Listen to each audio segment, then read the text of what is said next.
How to change Facebook Messenger theme. So first, we need to make sure that our Messenger is updated to the latest version. So go to your App Store, type in Messenger here on the search bar, and go update if this button says update. If it says open, then go ahead and open the Messenger app. Updating the app allows you to have the latest themes available.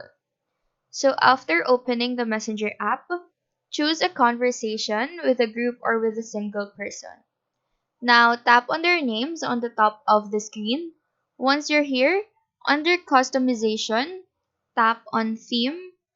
Here, you can just choose what theme you want, and if you scroll down to the very bottom, you can pick your conversation colors with the gradient options.